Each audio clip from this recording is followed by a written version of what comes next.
Would you like to know more about supporting your young athlete?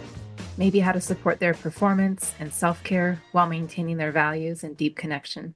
Stay tuned as we speak with Kim Bruns, sports performance therapist. Hi, welcome back to Project Parenthood. I am your host, Chelsea Dorsich, licensed marriage family therapist. I am here to join you on your conscious parenting journey, bringing more curiosity, openness, acceptance, kindness, and non-judgment along the way. My goal is for us to accept what is out of our control, commit to improving our parenting life, and discover better outcomes for ourselves and our family. We have Kim here on our episode today. Kim grew up as a gymnast for 11 years, which led her into the field of athletic coaching for the next 25 years. During this period, she developed programs, supervised staff, and helped children and teens overcome fears and adversity, strive to meet goals, and experience success. This led to her passion in sports performance therapy and to obtaining a master's in marriage and family therapy and running a business in sports performance therapy. Kim specializes in working with athletes and coaches, supporting their peak performance goals and therapy-related needs, including performance anxiety, emotion regulation, relational challenges, recovery from injury, sports trauma, and identity as an athlete. She also offers workshops for coaches and administrators to help support coaches better understanding athlete needs and experiences from a psychological perspective in order to enhance performance.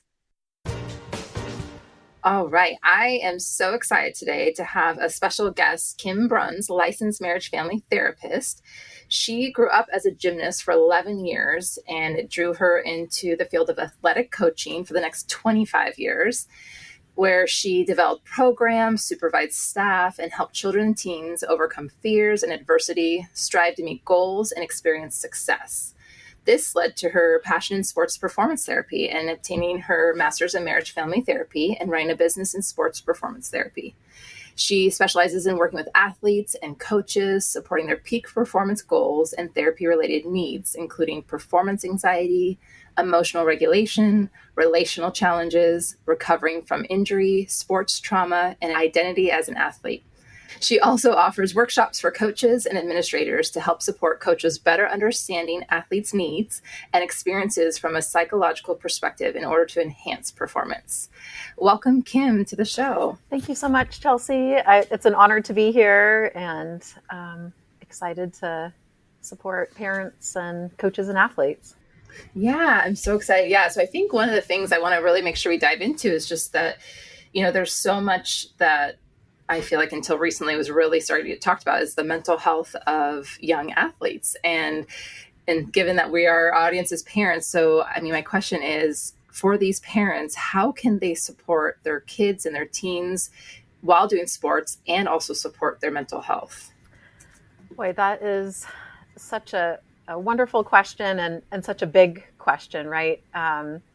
There's so many things that parents are responsible for in developing their children, and the world of athletics is kind of a microcosm of that, I think. And I think all parents want their children to succeed in life and be the best that they can be as humans, but also want them to excel in all their activities, including sports. So my hope is that you and I can kind of talk a little bit about what I think are the nuts and bolts of developing that in your athletes, and just to kind of take a beautiful word from a friend of mine. I like to kind of take us on an arc of peak performance. And, if you Google peak performance, it talks about kind of this zone of optimal functioning and flow. And maybe in my own words, I might kind of describe it as an athlete meeting their potential through a set of goals that are in balance with their physical, mental, and emotional capacity. So if we can kind of imagine like a little triangle, and then we're kind of trying to balance like a little balance beam, or like a rod at the top. The triangle would be representing the goals, and that little Okay. rod would be kind of keeping everything, the mental and emotional capacities in balance. And kind of where they intersect is that peak performance or the potential. Um, so that's, I guess, kind of a visual that I kind of hold in my mind. And then when I think about the nuts and bolts, or kind of the ingredients that will kind of get us there, or at least help us understand that better, um, are three things. One is the connection. Um, Mm. One is self care, and the third is our values. So, Chelsea, I don't know if you want me to go ahead and go Yeah. into each one of those, or if. Yeah. No, I Okay. love that. I want to, yeah, I definitely want to. So I just want to reiterate that I love this visual of the triangle, and that's all of our goals. And I would say, like, and it could be, I'm assuming it encompass all, like, probably even be specific to sports, or it could even just be life goals. But since we're talking about sports, these are our sports goals. And that rod that's balancing, we're trying to make sure that our emotional and mental health is balanced in at that tip of those goals. We're not faltering or sacrificing our mental health to achieve those sports goals. And it sounds like the nuts and bolts. And yes, I'd love to get into it. Connection, self-care, and values. So yeah, let's dive a little bit deeper into those Okay. three. So when we're talking about connection, what we're talking about is our relationships, and even we have a relationship with people, but we also have a relationship with whatever it is that we're doing in the world. So our a relationship with our sport, a relationship with school, and just being outside. So Mm-hmm. I think that this concept of connection is so important to reaching that peak performance, because we need to feel that safety and connection with our people. So in under connection, there would be the relationship that you have with yourself as a child athlete or an adult athlete, really understanding yourself, really knowing how you connect to your your sport. It's really important to, under connection, having a really healthy relationship with your family. So, Mm-hmm. having that support, safety, that emotional attachment with your caregivers, your other family members, and that the parent or caregiver is able to help co-regulate the child or the young athlete, and helping them process and manage the ups and downs of their life and their sport. The relationship that the athlete has with their coaches, that Mm-hmm. coach is able to teach in a healthy way, is able to cultivate a healthy culture, provide limits, structure, know how to motivate their athletes, and be able to emotionally regulate themselves, right? If we as adults aren't able to regulate our emotions, how can we expect our young minds that are still developing to be able to do that? Yes, Right? absolutely. I agree so much. And we've definitely talked about it on this show. Yes, it's so huge, that connection and our own self regulation as adults. I love that. Yeah. And then the last part of the connection would be our teammates and our community. So uh, being able to feel that sense of camaraderie and teamwork and fun with our team and our community.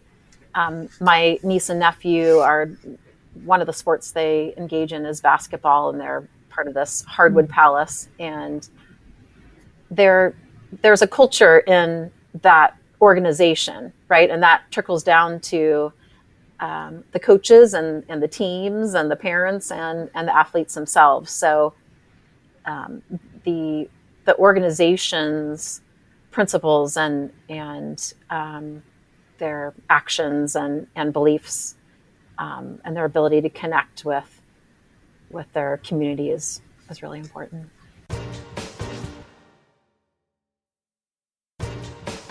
Yes, I love that. I agree. I think that I love that it's all three are included in that. Yes, it starts out in the home and the connection with your family and us parents, what support and safety we're providing, and then also transfers over to the coach and the limits and the goals and their ability to motivate the kids and connect with them. And then, yes, as a bigger whole, just the teammates, the community, the organization itself. It kind of, I think, puts a lot of more eyes on the organizations that are out there, that making sure they're also taking some responsibility too. Yeah, so those are the three elements, or main elements of connection. So we have self-care Yeah. next. So when I think about self care, we could kind of organize it in kind of our physical needs, our Mhm. mental or psychological needs, and our emotional needs. So when we're kind of specifically talking about an athlete, and adults are athletes too, so this could be helpful for Yeah. not just kids, but us older kids out there. um, Definitely. so, you know, I think under the physical section, being able to just our basic needs, right? There's those commercials about being hangry, right? So being able to Yes. um, make sure that our athletes are hydrated, that they're having good nutrition, that not only are they working hard in their sport, but there's also time for recovery and looking at sleep.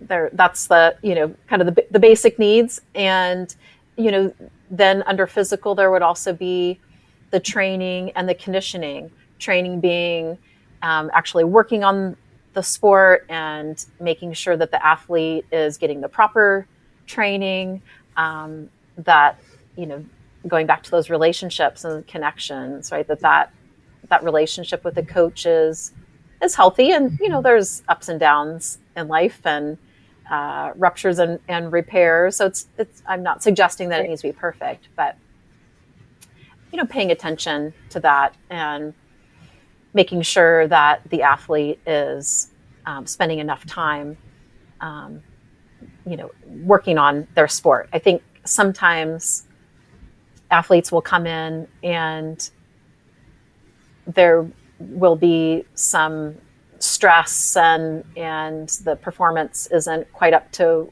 where they want it to be. But when we kind of take a deeper dive, sometimes it's really a matter of not getting enough repetitions, or um, Mm. we can't.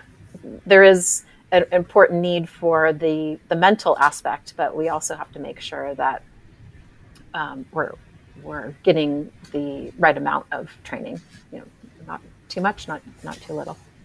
And then the conditioning, right? We want to make sure that our bodies are capable of carrying the load of whatever sport or activity that we're engaging in, and that our muscles are strong enough, that they're flexible enough or quick enough to manage that. And then there is the kind of the mental or psychological part of self-care. And Mhm. I would kind of break that down into three parts as well. So the athlete's ability to kind of their knowledge of the game. So kind of their sport IQ, right? The rules, how to play. And, when they're really young, that's a kind of a learning process.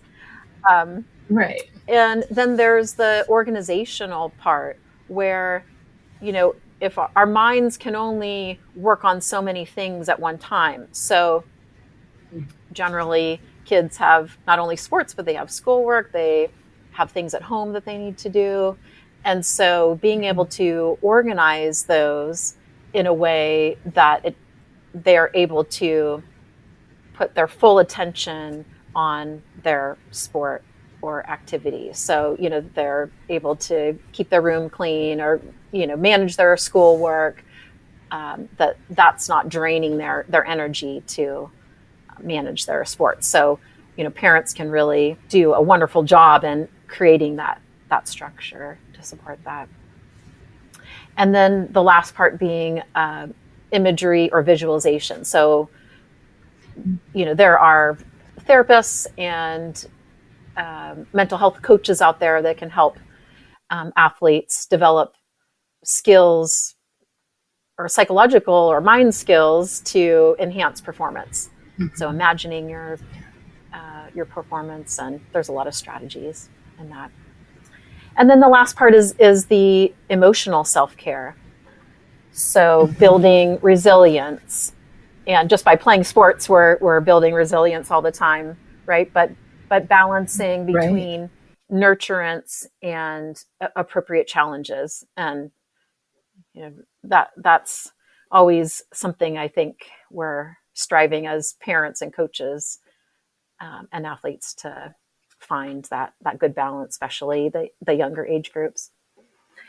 Learning to set boundaries with yourself and others, being able to say no when your body is too tired or you need rest time.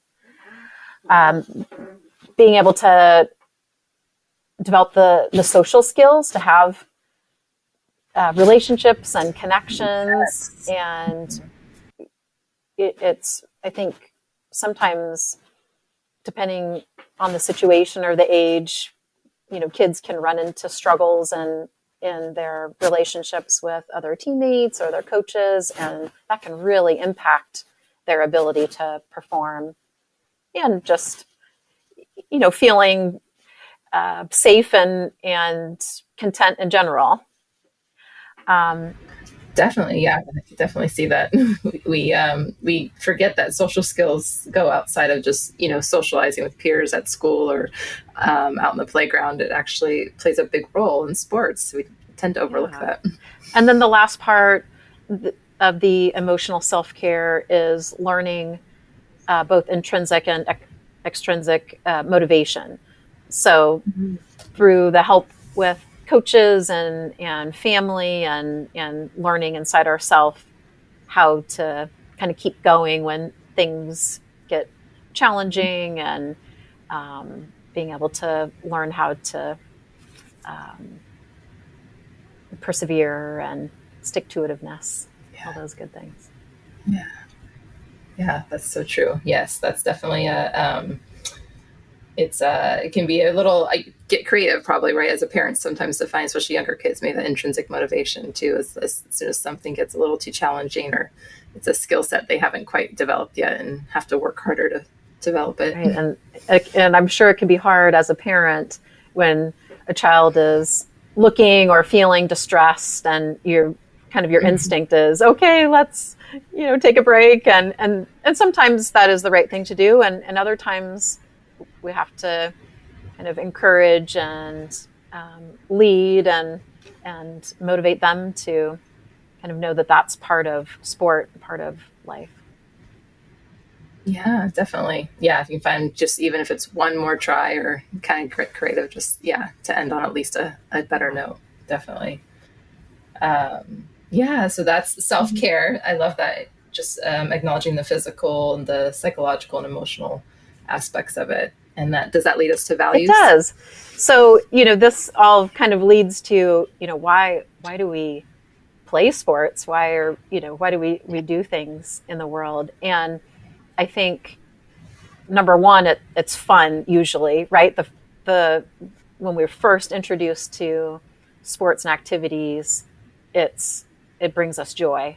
And so I think that's something that we want to continue to go back to. But I think what happens next is, especially in team sports, is this idea of kind of these outcome goals of winning, and then obviously not the goal, but what we're trying to avoid is losing, and helping children and athletes kind of that old saying of don't put all your eggs in one basket, being able to balance Hmm. that with all the other important aspects of sports and learning in the world. And so our values being um, values that we have for ourselves as an athlete. Oh, I want to be good at shooting the basketball or learn my cartwheel. Um, Hmm. or I love being around my friends, or I want to be strong. Um, Values that the caregivers or parents or family instill in the athlete, learning how to work hard, setting goals, teamwork, working through hard things, taking care of our bodies, values that the coaches create in setting their expectations and the culture of the team, and you know being able to see improvements in their skill development and other things besides just the winning and the losing, and values as our a culture. So the smaller community within the organization, and then our bigger community and maybe the city or our nation. I just think in general, our values are so important in developing our children as human beings, and there's so much more to life than winning or losing, and those are the pieces that we remember as we get older, and what I think we truly want for our kids. And I think this kind of leads into Chelsea, you had asked me before about performance anxiety.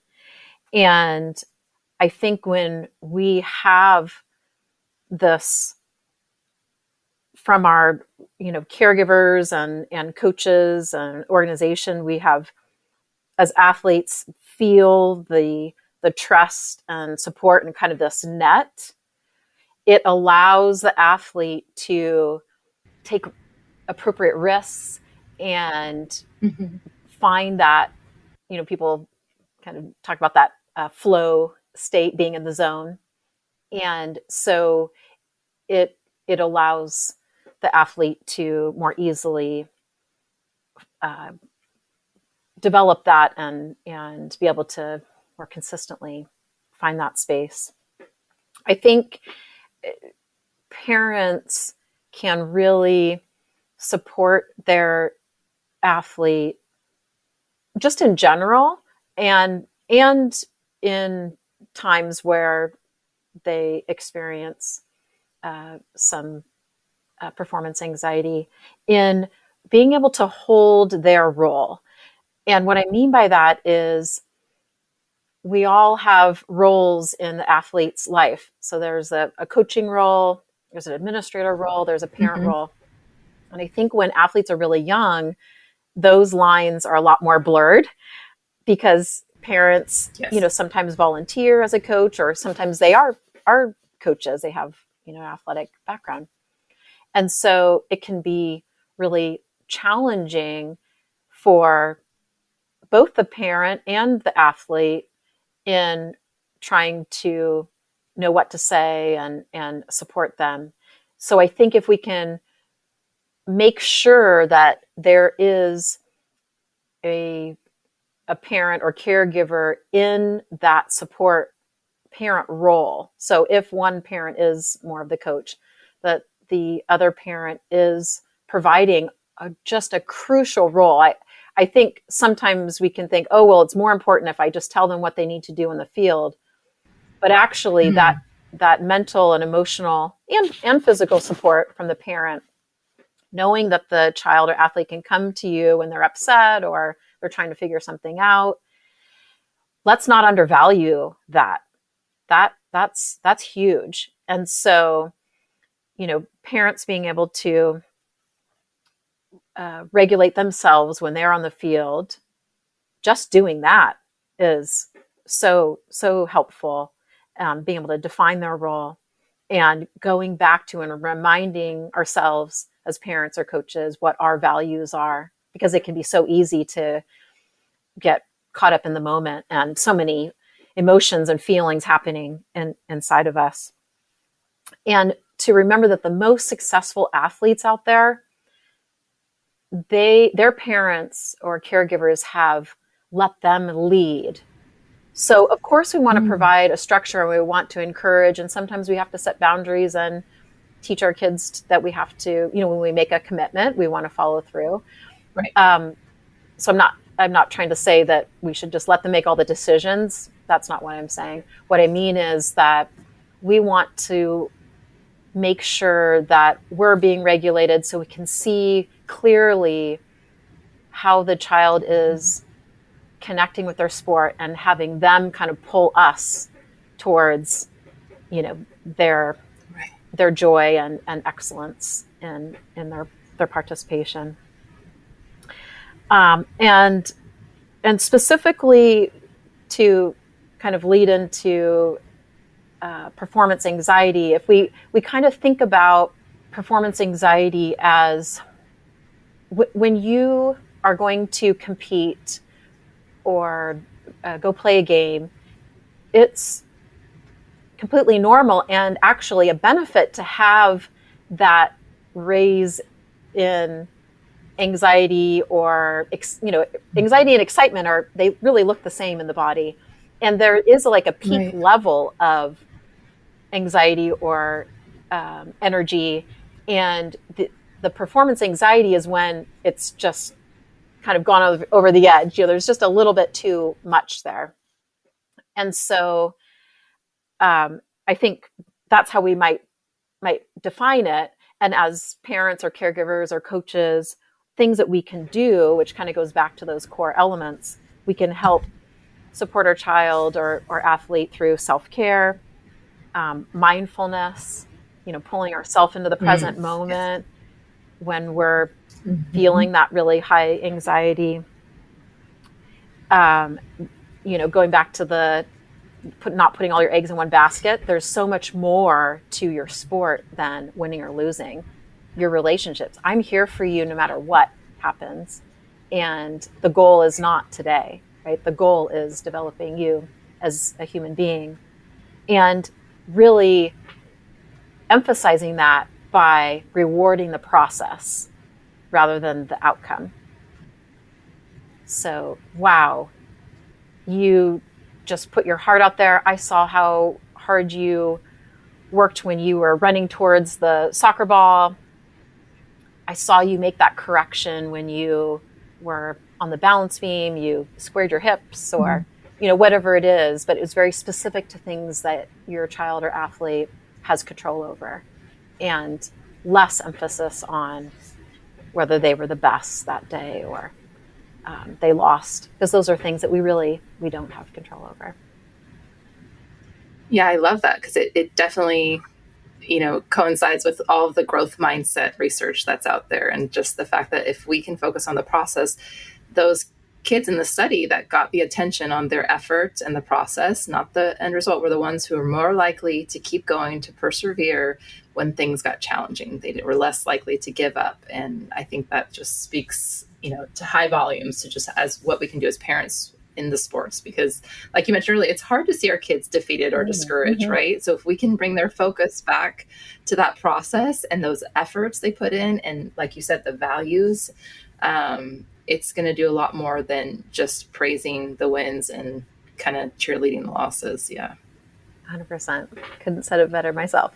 I love the mindfulness. I love, just really focused on the parent role, because I don't think I've ever actually thought of that, because with younger children we do tend to volunteer as the coach, and or parents not every parent, and I think about that because I've played that parent role as a coach, and it's hard to do both. And it's nice to know that, like, if you have another second parent or you have another caregiver who can provide that safety net in that role, that's, yes, they get to come to you when things are upset. That doesn't have to be the parent / coach, because that can be, to be able to have, especially the younger children, I'm sure it's really important to have that to come back to. Yes. I think when I'm working with athletes, I think a lot of times it comes back to the struggle inside of them is their worries about not feeling good enough or scared or, am I still loved? That they're really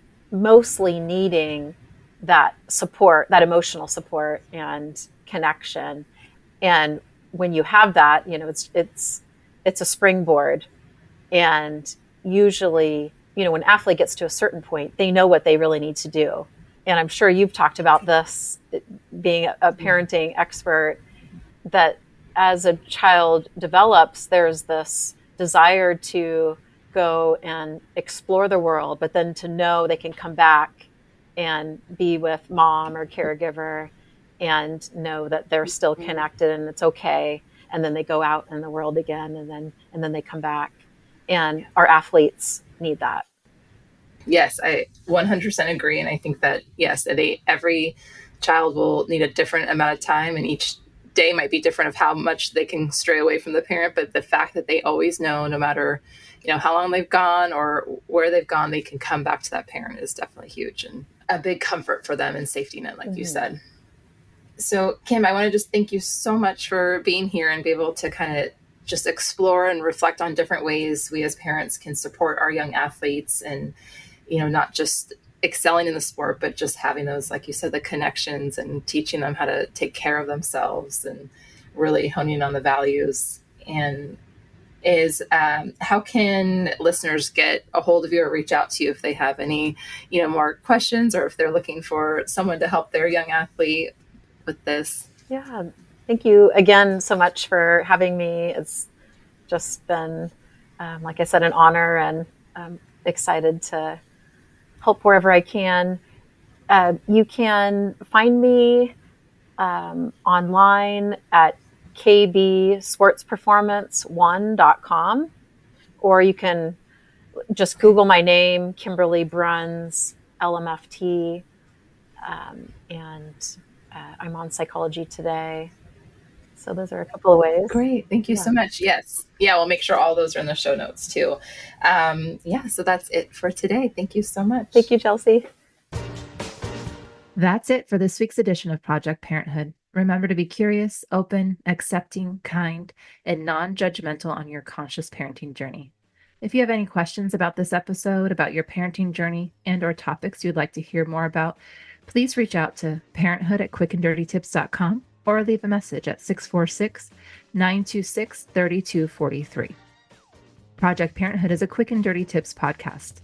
Thanks to the team at Quick and Dirty Tips, Holly Hutchings, Davina Tomlin, Morgan Christensen, and Brandon Getches. May you be happy, safe and protected, healthy and strong, and live with ease.